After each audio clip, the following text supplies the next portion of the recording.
First of all, good morning to all of you. In the last video, we discussed the concept of organizing as well as the definition of organizing. What is organizing? You know very well. Organizing is the process of identifying and grouping the work to be performed, defining and delegating responsibility and authority, and establishing relationship for the purpose of enable people to work most efficiently, effectively together in accomplishing objective. किसी भी objective को achieve करने के लिए जो भी हमें काम करना है, जो भी वर्क करना है, उसको आइडेंटिफाई करना, उसको ग्रुप करना, उस काम को परफॉर्म करने के लिए अथॉरिटी एंड रिस्पॉन्सिबिलिटी को भी डिफाइन करना, अथॉरिटी एंड रिस्पॉन्सिबिलिटी को भी डेलीगेट करना, और different people of the work जो बिजनेस में काम कर रहे हैं उनके बीच रिलेशनशिप एस्टेब्लिश करना, it is the main aim of the organizing. यानी ऑर्गेनाइजिंग में हम लोग क्या करते हैं, ऑब्जेक्टिव को अचीव करने के लिए जो भी वर्क करना है, all those work which helps to achieving a goal, objective achieve करने के लिए जो भी वर्क है उनको आइडेंटिफाई करना, ग्रुप करना,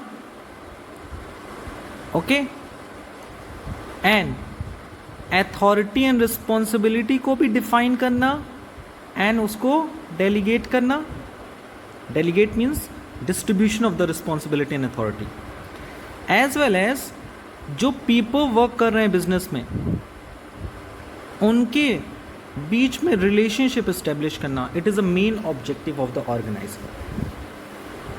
okay, I hope organising clear होगा. Organising is a process in which we firstly identifying and grouping the work to be performed, number 2 defining and delegating responsibility and authority, and number 3 establishing relationship of enabling people to work.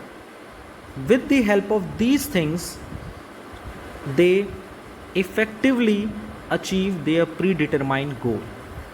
The second definition, organizing is the process of defining and grouping of the activities of the enterprise, the establishing authority relationship among them. यानी कि दूसरी definition के according कह रहा है कि organising एक ऐसा प्रोसेस है जिसमें हम एक्टिविटीज़ को डिफाइन करते हैं, उनको ग्रुप करते हैं एंड लोगों के बीच में अथॉरिटी रिलेशनशिप इस्टेब्लिश करते हैं. एक एग्ज़ाम्पल हम आपको बताते हैं कि अगर आपने एक छोटा सा स्कूल खोला तो आपका ऑब्जेक्टिव क्या है, बच्चों को पढ़ाना, दूसरा टाइमली बच्चों से फ़ीस लेना. अब बच्चों को पढ़ाने के लिए मान लीजिए आप 5 मेन सब्जेक्ट आते हैं, science, maths, accounts, BST and physical education. तो आपके सामने पढ़ाना एक टास्क है, दूसरा बच्चों से फ़ीस लेना और उनको इन्वॉल्वमेंट प्रोवाइड करना. तो मैंने एक्टिविटी डिसाइड कर ली कि मेरे ऑब्जेक्टिव को अचीव करने के लिए, ताकि मेरा स्कूल अच्छे से चलता रहे, उसके लिए मैंने एक्टिविटी डिसाइड की. कौन कौन सी एक्टिविटी उसको डिफ़ाइन किया, जो same nature of the activity उनको ग्रुप किया, और कौन बंदा काम करके अपनी रिस्पॉन्सिबिलिटी, अपनी रिपोर्ट करेगा कि देखिए मेरा ये काम हो गया है, ये डिसाइड करना. जैसे मैं किसी ऑर्गेनाइजेशन में काम कर रहा हूँ, मेरे यहाँ कोई टीचर वर्क कर रहा है, तो वो अपना काम पूरा करेगा तो किसको जाके रिपोर्ट करेगा, उसके लिए भी एक प्रॉपर चैनल होना चाहिए. So organising is the process whereas organisation is the result. यानी ऑर्गेनाइजिंग से ही हम लोग ऑर्गेनाइजेशन का निर्माण करते हैं. एक ऑर्गेनाइजेशन तभी फॉर्म्ड हो पाता है when we follow the process of organizing. So the next step of today's video is process of organizing. The following steps are to be undertaken in the organizing process. The first step is identification and division of work.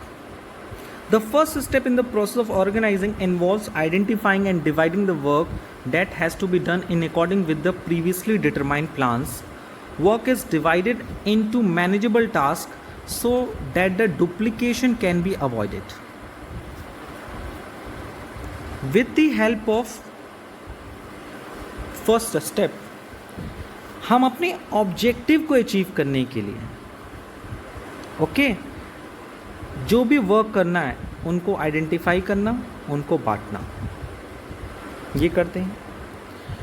Work is divided into manageable task, जिससे duplication नहीं होगा कि एक काम दो लोग नहीं करेंगे। जैसे साइंस पढ़ाना है स्कूल में तो साइंस के लिए एक बंदा रखेंगे और वो बंदा एक बार जाके एक किसी क्लास में पढ़ाएगा, फिर दूसरी क्लास में जाके पढ़ाएगा, ताकि एक ही सब्जेक्ट बच्चों को बार बार ना पढ़ाना पड़े और उसे भी एक क्लास में बार बार ना पढ़ाना पड़े। सो डुप्लीकेशन नहीं होगा एंड वर्कलोड भी नहीं होगा। क्यों? क्योंकि हम लोग क्या कर रहे हैं, काम को बांट दे रहे हैं। So the first step of the organizing is identification of the work as well as the division of work on the basis of their nature. Okay, पहला स्टेप क्लियर हुआ। Number second, departmentalization. What is departmentalization? Once work has been divided into small tasks and manageable activities, then those activities which are the similar nature are grouped together. This process is called departmentalization. First step में हम लोग क्या करते हैं, काम कौन सा है उसको आइडेंटिफाई करते हैं और काम को बांटते हैं। फिर जो same nature of the work होते हैं उनको आपस में ग्रुप कर देते हैं और इसी को ग्रुप कहना क्या कहलाता है, डिपार्टमेंटलाइजेशन कहलाता है। ठीक है, स्कूल मैं शुरू से एक ऑब्जेक्टिव लेके चल रहा हूँ कि मुझे स्कूल चलाना है, उसमें टीचर्स होंगे, मैनेजमेंट होगा, स्टूडेंट्स होंगे। सो स्कूल को चलाने के लिए पहले मुझे क्या डिसाइड करना पड़ेगा, सबसे पहले जो वर्क है उसको आइडेंटिफाई करना पड़ेगा, क्या क्या काम है। टीचिंग का काम है, मैनेजमेंट का काम है और स्टूडेंट की फैसिलिटी का काम है। 3 वर्क है। इन वर्क को मैंने क्या किया, आइडेंटिफाई किया, फिर उन सब में काम को बांट दिया। मैनेजमेंट का, जैसे एक एग्जांपल लेते हैं, टीचर्स में कौन साइंस पढ़ाएगा, कौन मैथ्स पढ़ाएगा, कौन सोशल साइंस पढ़ाएगा, कौन हिस्ट्री पढ़ाएगा, कौन इंग्लिश पढ़ाएगा, ये सब बांट दिया। कौन फिज़िकल एजुकेशन पढ़ाएगा, कौन लाइब्रेरी की फैसिलिटी प्रोवाइड करेगा। This kind of is the identification of the work. Management का काम क्या होगा, जो ये देखेगा कि किसी स्टूडेंट को कोई प्रॉब्लम तो नहीं हो रही है, डिसिप्लिन मेंटेन रहे, अकाउंटिंग रिकॉर्ड्स प्रिपेयर करेगा, फीस कलेक्ट करेगा, उनके टीचर्स को प्रॉपरली क्या देगा, टाइमली सैलरी एंड वेजेस देगा, स्टूडेंट से भी टाइमली सैलरी रिसीव करना है, मैनेजमेंट का काम है। देखिए इतने सारे वर्क आइडेंटिफाई हुआ है और उन काम को मैंने आइडेंटिफाई करके फिर बांटा। और फैसिलिटी जो प्रोवाइड करना है स्टूडेंट को कि उनके क्लासरूम में फ़ैन हो, लाइट की फैसिलिटी हो, रूम प्रॉपर वर्किंग नेचर में हो, ये सब चीज़ें मैंने आइडेंटिफाई की। एंड देयर आफ्टर उस काम को डिवाइड किया और जो similar nature of the work है उसको मैंने ग्रुप कर दिया। जैसे क्लास 11th में साइंस पढ़ाना है, क्लास 12 में साइंस पढ़ाना है, 9th में साइंस पढ़ाना है, 10th में साइंस पढ़ाना है, इतनी जगह साइंस पढ़ाना है, तो ये same nature of the work है ना, साइंस पढ़ाना है, तो उसको मैंने ग्रुप कर दिया। उसके लिए एक साइंस डिपार्टमेंट बना दिया कि वो साइंस बंदा पढ़ाए, क्योंकि साइंस में कई सब्जेक्ट आते हैं, फिजिक्स आता है, केमिस्ट्री आता है, बायोलॉजी आता है। उसी तरह से क्लास 11th में कॉमर्स पढ़ाना है, क्लास 12th में कॉमर्स पढ़ाना है, तो same nature of the work है। पहले मैंने उसको डिवाइड किया कि क्लास 11th में कॉमर्स में क्या क्या पढ़ाना है, अकाउंट्स पढ़ाना है, बीएसटी पढ़ाना है, इकोनॉमिक्स पढ़ाना है, 12th में भी अकाउंट्स पढ़ाना है, बीएसटी पढ़ाना है और इकोनॉमिक्स पढ़ाना है। तो उसमें same nature of the work है, अकाउंट्स, बिजनेस, इकोनॉमिक्स। तो इन सब को मैंने क्या किया, पहले आइडेंटिफाई किया, फिर उनका डिवाइडेशन किया। ये क्या है, आइडेंटिफिकेशन ऑफ द वर्क। फिर उस काम को बांट दिया स्मॉलर लेवल में। फिर जो सेम नेचर है, अकाउंटेंसी एंड अकाउंटेंसी, उसको आपस में क्या कर दिया, मर्ज कर दिया। So what is the meaning of departmentalization? The meaning of departmentalization means when work has been divided into small and manageable activity, then those activity which are the similar nature are grouped together, and this is called departmentalization. Departmentalization means activity which are divided into small and manageable activity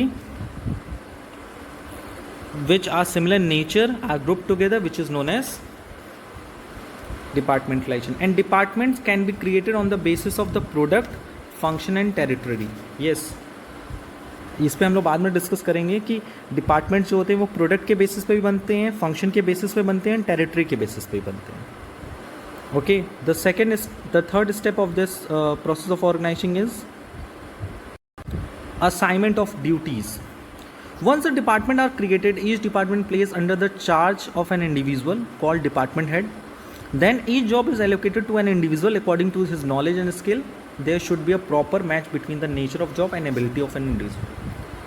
मैंने काम को identify किया, divide किया, फिर जो similar nature of the work था उसको एक डिपार्टमेंट में डिवाइड कर दिया। अब उस डिपार्टमेंट का कोई एक हेड होगा, वो हेड उस डिपार्टमेंट में जितने भी वर्कर्स हैं, जो भी बंदे हैं, उनके नेचर, स्किल, इंटरेस्ट के अकॉर्डिंग उनको काम प्रोवाइड करेंगे और इसी को बोलेंगे assignment of duties. What is the meaning of assignment of duties? Job is allocated to an individual, every individual according to his knowledge and skill, and the important thing is a proper match between the nature of job and ability of an individual. Okay, this last and fourth steps of the organizing, that is establishing reporting relationship. अगर हम कोई काम कर रहे हैं, duty perform कर रहे हैं, तो ड्यूटी के लिए मुझे कोई ना कोई अथॉरिटी मिली होगी, एज वेल एज कोई ना कोई रिस्पॉन्सिबिलिटी मिली होगी। तो हम अपने काम को पूरा करने के बाद हम किसी ना किसी के लिए तो आंसरेबल होंगे। अगर वो काम सही हो रहा है तो ठीक है, कोई बात नहीं, लेकिन अगर वो काम टाइमली नहीं हो रहा है, काम इफ़ेक्टिवली नहीं हो रहा है, देन इन सच सिचुएशन हमें किसी न किसी को तो जवाब देना पड़ेगा। सो इसके लिए हम the fourth step will be follow, that is establishing reporting relationship. In the organization each employee has some authority as well as responsibility. Yes, it is necessary that every individual must know whom he has to be take orders from whom and to is answerable. यानी जो individual जिसको duties assign हुई है, job allocate हुआ है, उसको ये भी तो पता होना चाहिए उसको ऑर्डर किससे लेना है और किसको जवाब देना है। This creates superior and subordinates hierarchy. जैसे स्कूल में क्या होगा, सबसे टॉप में स्कूल में एडमिनिस्ट्रेशन लेवल पे होगा प्रिंसिपल, प्रिंसिपल के नीचे होगा उस डिपार्टमेंट का कोऑर्डिनेटर और उसके नीचे होगा टीचर्स। तो प्रिंसिपल ऑर्डर देंगे किसको? कोऑर्डिनेटर्स को, एंड कोऑर्डिनेटर्स किसको इंस्ट्रक्ट करेंगे? To the teachers. तो और कोऑर्डिनेटर्स क्या होते हैं? उस डिपार्टमेंट के हेड होते हैं। तो प्रिंसिपल ने क्या किया? ऑर्डर दिया to the coordinator, and coordinator ने किसको ऑर्डर दिया? To the teachers.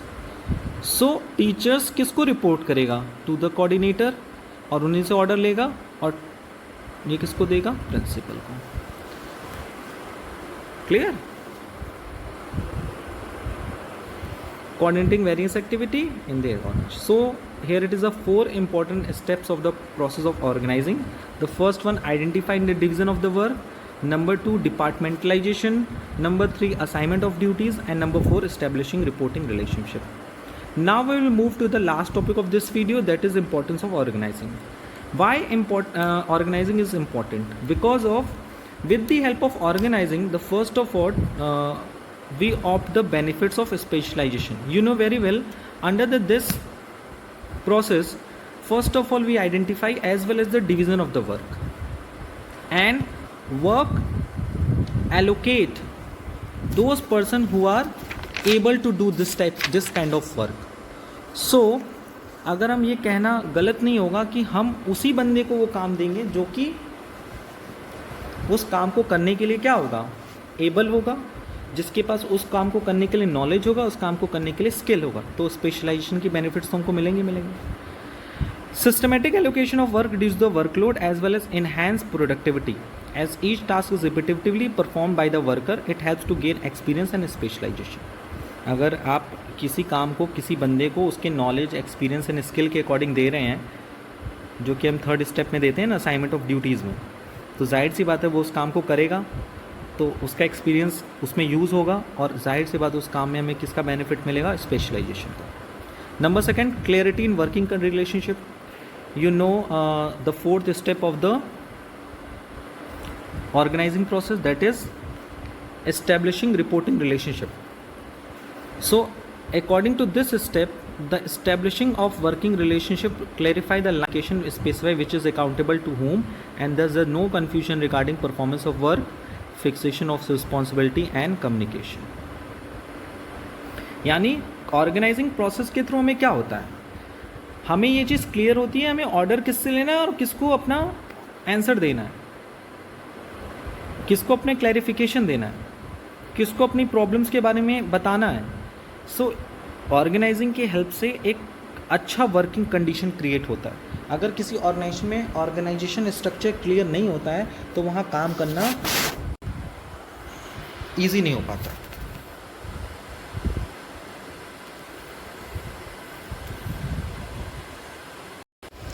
The third benefit of the organizing is the optimum utilization of resources. It leads to a proper use of all material, finance and human resources by the proper assignment of jobs.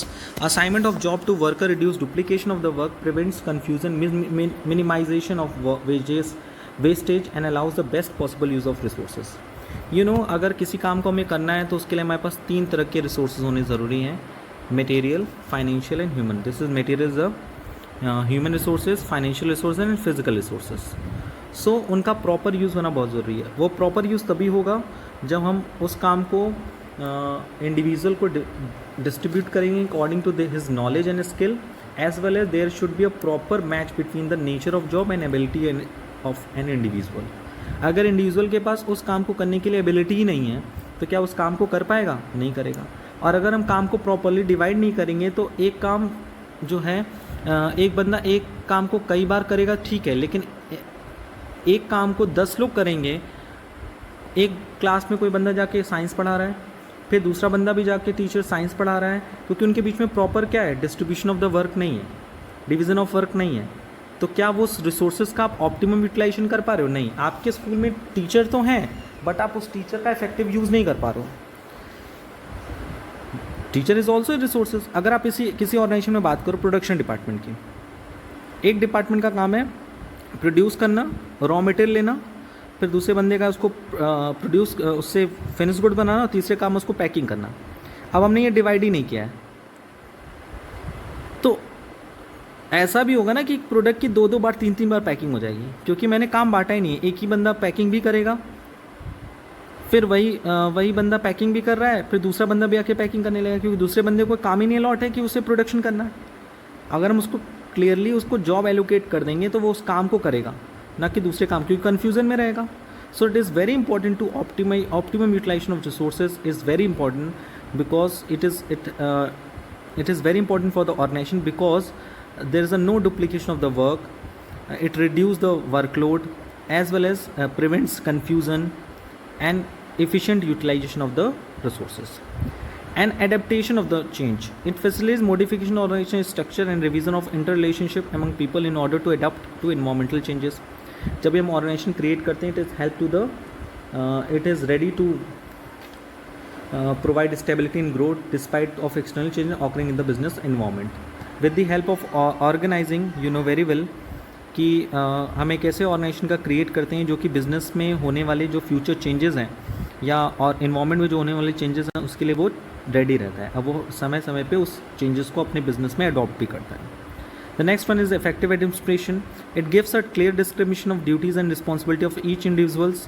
This helps to avoid confusion regarding work and avoid duplication of activities. एक effective administration create होता है जो लोगों को उनके duties and responsibility के बारे में क्लियर डिस्क्रिप्शन प्रोवाइड करता है, एज वेल एज वर्क के बारे में जो उनकी भी कन्फ्यूज़न है उसको दूर करता है. जैसे मैं किसी डिपार्टमेंट में काम कर रहा हूँ और मुझे किसी काम को करने के लिए कोई कन्फ्यूज़न है तो मैं किसके पास जाऊँगा? कोई मेरा सुपीरियर होगा, हम उसके पास जाएंगे, उससे अपने काम को और इजी वे में समझने की कोशिश करेंगे. कन्फ्यूज़न कोई होगा तो वो हम दूर करेंगे. तो इफेक्टिव एडमिनिस्ट्रेशन भी क्रिएट होता है with the help of organising. And the most important things of business environment, और they are basically 5 dimension of business environment. Number 1 is economic environment, number 2 is social environment, number 3 political environment, number 4 is legal environment, and number 5 is technological environment. And you know very well and कि ये सारे environment जो होते हैं, जो जितने भी dimension हैं वो business को काफ़ी इफ़ेक्ट करते हैं, बट बिज़नेस का इन सारे पे कंट्रोल नहीं होता है. या ये कह सकते हैं कि ये जो सारे फैक्टर्स होते हैं, फोर्सेस होते हैं, वो बिज़नेस को अफेक्ट करते हैं और बिज़नेस को इन्हीं कंडीशन, इन्हीं के रूल्स के अकॉर्डिंग ही अपने बिज़नेस को ऑपरेट करना पड़ता है। और एट द समराइज मैं आपके सामने एक टेबल प्रेजेंट किया हूँ डायमेंशन ऑफ बिजनेस एनवायरनमेंट का। The first dimension of business environment is economic environment and it describe forces which impact economic impact of business. Number 2, the second important dimension of business is social environment, which describe the characteristics of society in which business firm operate. The first one is economic impact and number second is the impact of the society in business. Number third is political environment, which describe the political condition and nature of government intervention. कि हमारे business पे political condition का और government intervention का कैसा nature है, उसका क्या इफेक्ट पड़ रहा है, इन सारी चीज़ों पर डिस्कस किया जाता है। Whereas number 4 is legal environment, describe framework of laws and legislation which within which business form operate. यानी कुछ लीगल कंडीशन होती हैं, लीगल रूल्स होती हैं, लॉज होते हैं जिनके अंदर ही रह के बिज़नेस को अपना काम करना होता है, बिजनेसमैन को अपना बिजनेस चलाना होता है। And number 5 and important, describe broad characteristics of technology in which business form operate. यानी टेक्नोलॉजी का यूज़ करके हम बिज़नेस को कैसे यूज़ कर सकते हैं। They are basically 5 dimension of business environment और सबका अपना अपना एक महत्व है और सारे के सारे फैक्टर जो होते हैं वो बिजनेस में एक्सटर्नली इफेक्ट करते हैं। Now we conclude this topic dimension of business environment in 5 points. The first point is what is business environment? So business environment is a total of all things external to a firm that affect it. What is the meaning of things? Forces, factors and institution which are external to a firm but it affect the business. Number second, business environment may also be defined as all those conditions and forces external to a business firm under which it operates. It means business environment includes all those condition, forces which are external to a business but under which business operates. Number third, and it denotes the dimension of business environment कि business environment classify into 5 dimension, 5 categories: economical, political, socio-cultural, legal and technology. Number 4 is every business is considered to be product of its environment since it is the environment that creates and maintains. Yes, her business की ये जिम्मेदारी होती है कि उसका जो product है वो बिजनेस इन्वायरमेंट को क्रिएट करे, इन्वायरमेंट को बनाए, न कि इन्वायरमेंट को बिगाड़े और इन्वायरमेंट को मेंटेन करके रखे। और फिफ्थ और इम्पॉर्टेंट पार्ट ये है, जैसा हम जानते हैं कि बिजनेस का जो नेचर होता है वो डायनेमिक नेचर होता है। तो उसका रीज़न क्या है, क्यों हम कहते हैं कि बिज़नेस जो है वो डायनेमिक नेचर का है? तो उसके रीज़न होते हैं। The first one is technological changes, हमेशा टेक्नोलॉजी बदल रही है। Number second is change in government policy, government policy में लगातार परिवर्तन आ रहा है। चेंजेस इन सोशल वैल्यू, जो हमारी सामाजिक वैल्यूज़ हैं, मूल्य हैं, वो बदलते जा रहे हैं। पहले हम लोग इंडियन कल्चर को काफ़ी तवज्जो देते थे, बट अभी देखा जाए तो वेस्टर्न कल्चर को ज़्यादा इफेक्ट। तो ये सारे फैक्टर हमारे बिजनेस को भी काफ़ी हद तक इफेक्ट करते हैं। An impact of internal trade, international trade, अंतर्राष्ट्रीय व्यापार में किस प्रकार का लेन देन हो रहा है, उसका क्या इफेक्ट पड़ रहा है, ये सारी चीज़ें हमारे बिजनेस को इफेक्ट करती हैं। तो अगर हम ये दोनों इमेजेस को देखें तो हमें काफ़ी हद तक क्लियर हो जाएगा कि what is the summary of dimension of business environment: economic impact, society impact, political condition, nature of government intervention, framework of laws and regulation, and use of technology. ये पांचों की पांचों चीज़ें जो हैं हमारे बिजनेस को एक्सटर्नली इफ़ेक्ट करती हैं। और ये जो दूसरा इमेज है ये इम्पोर्टेंट पॉइंट्स हैं जिसको हम अपने दिमाग में रख के किसी केस स्टडी को सॉल्व करने में काफ़ी हमें हेल्पफुल रहेगा। सो रिवीजन के बाद हम लोग मूव करते हैं आज के इस टॉपिक में। आज का जो हमारा टॉपिक है वो है economic environment in India. It means Bharat में इकोनॉमिक इन्वायरमेंट कैसा है, यानी आर्थिक पर्यावरण क्या है, वातावरण कैसा है, पहले कैसा था अब कैसा है।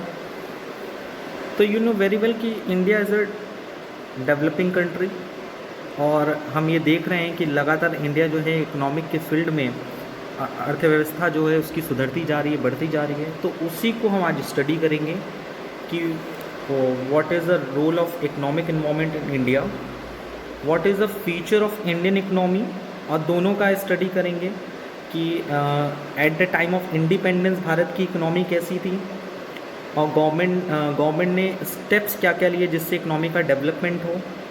और उसके बाद आपको याद होगा 1991 में न्यू इकोनॉमिक पॉलिसी आई थी, उसको भी हम लोग शॉर्ट में आज डिस्कस करेंगे। तो आज स्टार्ट करते हैं अपना नया topic which is a economic environment in India.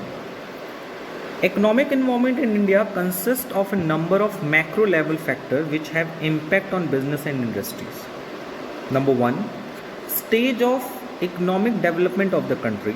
Number 2, economic structure, mixed economy form which allows both public and private participation in production process. Number 3, economic policy of the government such as monetary and fiscal policies. Economic planning and 5-year plan. Economic aggregates like GNP, gross national product, GDP, gross domestic product, per capita income, saving, investment, etc. Infrastructural factors like banking, supports, transport, fuels, communication, energy sources, and these are included in the economic environment. अगर हम भारत के economic environment की बात करें तो ये सारे के सारे जितने फैक्टर्स हैं वो हमारे देश में मैक्रो लेवल पे हमारे देश की इकनॉमी को, हमारे बिजनेस और इंडस्ट्री को इफेक्ट करते हैं। जिसमें पहला है कि economic development of the country. हमारा देश का जो स्टेज है वो इस समय डेवलपिंग कंट्री की तरह चल रहा है। इकोनॉमिक स्ट्रक्चर कैसा है, मिक्स्ड इकोनॉमी फॉर्म है। हमारे देश में जो मॉनेटरी एंड फिजिकल पॉलिसी चल रही है वो हमें हमारे बिजनेस एंड इंडस्ट्री को इफेक्ट करता है। Economic planning, you know very well, planning commission organize हो गया है। पहले पॉलिसी कमीशन था, इससे पहले 5-year प्लान चलते थे, पंचवर्षीय योजनाएं, अब उसको चेंज करके पॉलिसी कमीशन आया है, नीति आयोग जिसका नाम है। और हमारे देश में प्रति व्यक्ति आय क्या है, सेविंग क्या है, इन्वेस्टमेंट क्या है, जीडीपी, जीएनपी, ये सब भी हमारे देश में बिजनेस और इंडस्ट्री को काफ़ी हद तक इफेक्ट करते हैं। और उसके साथ साथ सबसे इम्पॉर्टेंट है वो है इंफ्रास्ट्रक्चरल फैक्टर्स, जिनके बिना हम इंडस्ट्री या बिजनेस करना पॉसिबल नहीं, जिसे हम लोग कॉमर्स भी कहते हैं। Auxiliaries to trade like banking, transport, fuel, communication, energy sources. तो these 6 factors influence the business and industry at macro level. Okay, it is a economic environment in India. Now we will discuss the feature of Indian economy at the time of independence. यानी स्वतंत्रता के समय जब भारत देश आज़ाद हुआ 1947 में, तो उस समय हमारे इंडियन इकोनॉमी कैसी थी, और it is a very important part of this chapter. Indian economy was agriculture and rural in nature. Okay, About 70% of working population was employed in agriculture. 70% जो देश की जनसंख्या थी जो काम करती थी वो एग्रीकल्चर में काम करती थी। About 85% of population lived in village. 85% जो पॉपुलेशन है वो गाँव में रहती थी। यानी हम कह सकते हैं कि पूरा जो हमारा इंडियन इकोनॉमी का जो स्ट्रक्चर था वो पूरी तरह से ग्रामीण इलाकों में ज़्यादा था और एग्रीकल्चर पे ज़्यादा बेस था।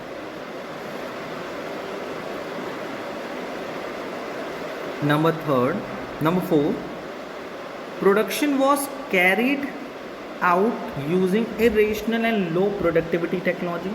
जो भी हम प्रोडक्शन टेक्निक यूज़ करते थे वो ज़्यादा रैशनल नहीं थी, यानी ज़्यादा डेवलप नहीं थी, एंड लो प्रोडक्टिविटी टेक्नोलॉजी, और जो टेक्नोलॉजी हम बहुत पिछड़े हुए थे। Communicable diseases were widespread and morality mortality rates were high due to the poor public health system.